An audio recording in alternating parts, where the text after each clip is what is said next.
So good morning students, welcome you all on my YouTube channel, and today we are going to start our next chapter, that is chapter 4, reproductive health. Okay, so before starting the term reproductive health, we have to know about that what is health. Okay, so बेटा health की अगर हम बात करें तो disease free होना ही health नहीं है. Okay, so what is health? Health is a state of physical, mental and social well-being in which disease and infirmity are absent. Okay, disease free होने के साथ साथ क्या होना चाहिए? Physical, mental and social wellbeing भी होना चाहिए. यानी कि फिजिकली फिट होना चाहिए, मेंटली भी फिट होना चाहिए कि किसी भी तरीके का कोई स्ट्रेस नहीं होना चाहिए, एंड सोशल जो आपका बिहेवियर है वो भी सही होना चाहिए. Okay, in which disease and infirmity are absent, जिसमें डिजीज नहीं होनी चाहिए, डिजीज फ्री होना चाहिए. एंड इन्फर्मिटी क्या होती है? इन्फर्मिटी का मतलब होता है कि किसी भी तरीके की वीकनेस नहीं होनी चाहिए. Okay, whether it is physical or mentally weakness. Okay, so the person which have these types of uh, abilities, okay, and the person which is socially, mentally and physically fit and disease free, and there's a infirmity of absent, so that is considered as a healthy person. Okay, सो बेटा next term जो हम अभी discover करेंगे, जो हम next term explain करेंगे, that is reproductive health. Okay, so reproductive health की अगर मैं बात करूँ तो this term is somewhere related to the reproductive organs. Okay, and when these reproductive organs are works normally and normal function they have, so that time we are fit in our reproductive life.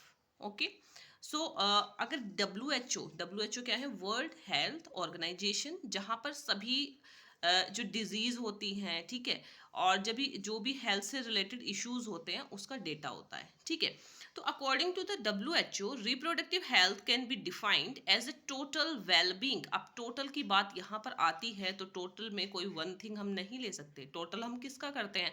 जहाँ पर more than one things होती हैं, तो उस total में क्या क्या होना चाहिए कि physical, emotional, behaviour and social. ठीक है, इन्हीं सभी तरीकों से क्या होना चाहिए? वेल होना चाहिए. तो that is reproductive health can be defined as the total well being in all aspects of reproduction, physically, emotionally and behavioral and social.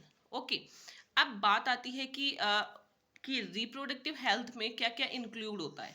Okay, so reproductive health includes such aspect that ensure A responsible, safe and satisfying reproductive life. Okay, and safe and satisfying reproductive life कब होगी?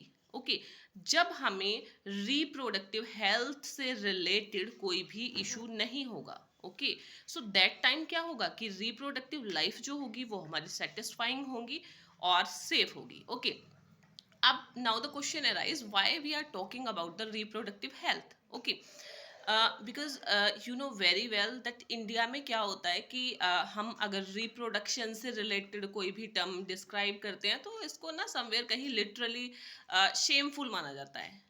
ठीक है, तो अब हमें क्या करना है कि प्रिवेंट करना है. ठीक है, एंड कंट्रोल करना है सेक्सुअली ट्रांसमिटेड डिजीज को. ठीक है, और समवेयर हमें मैनेज करना है disorders related to the reproductive system. Okay, so what is our aim? So our aim is to prevent and control sexually transmitted disease and to manage disorders related to the reproductive system. Okay, so that's why we are studying the reproductive health. Okay, so I hope you like this video. So thanks for watching this video and thanks for liking and subscribing my channel. So thank you so much.